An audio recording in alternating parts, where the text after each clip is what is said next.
And on Patriots Day, the Bruins reportedly were battling a flu bug in their locker room. But it certainly wasn't from some bad Pasternak, as the Bees' leading goal scorer put Boston up 1-0, and they never looked back. The Bruins caged the Panthers 3-1. Our soundbite of the night comes from Marchand, Brad, who doesn't even sound glad that his team took a 1-0 series lead. It's always good to start the first game with a win, but...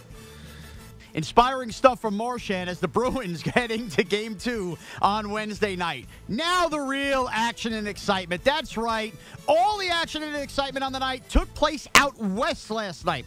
The Minnesota Wild took on the Minnesota North Stars. Wait, sorry, that is what D.A. still thinks they are called. They are now the Dallas Stars, D.A. Also, check out Seinfeld's finale. It was phenomenal. Kirill Kaprizov's son took a sip of that to get the Wild on the board first with under a minute left in the first period. Dallas countered with 2 goals in the second period to grab a 2-1 lead before Sam Steele made Dallas fans squeal as he tied the game at 2. Butt cheeks were squeezed tight as a scoreless third period led to a scoreless first overtime. In the second overtime, call up News Radio because Phil Hartman ended the Stars' night. Grabbing at his Nyquist. He'll toss it left side, Steele to the back post, cut off in front by Harley, who couldn't get it out. Here's a turnover, open in front, they score! They score! Ryan Hartman helps the Wild steal Game 1 of a bouncing puck in front, and he wins his double overtime marathon in Dallas as the Wild prevail 3-2. Ryan Hartman, sing us a song. You're the overtime ending man. Yes, the franchise that provided us the first overtime ending man in Canadian bacon history provides us with the first of this season as the Wild win Game 1 3-2. Last year, the Oilers and Kings crowned us a 7-game series in round 1. It would feel like the holiday season if we got another.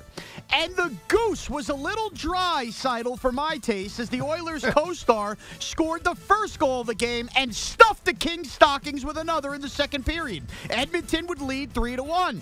The Kings would have some fight left in them as Adrian Kemp netted a third period goal, and with 17 seconds left, Anze Kopitar stunned the crowd like a kid finding a Tickle Me Elmo under the tree.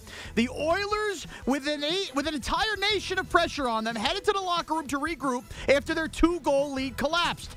Edmonton would have a goal waved off in overtime. And 9 minutes and 19 seconds into the frame, Los Angeles decked the halls with bows of glory as Alex Falalalo ended the night on the ice. In overtime on a power play to Kopitar. To Doughty in the middle. To Kopitar left circle to the goal line. Arvidsson centers. Score!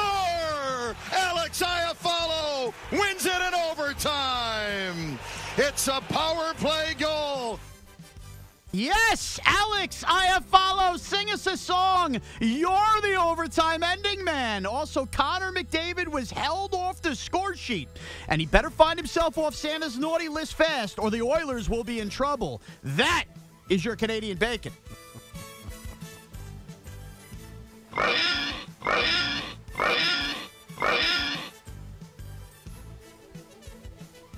Four out of 5 squeals in the debut. 4 out of 5 oinks in the premiere of the Canadian Bacon for the 2023 Stanley Cup playoffs. I think that was fair.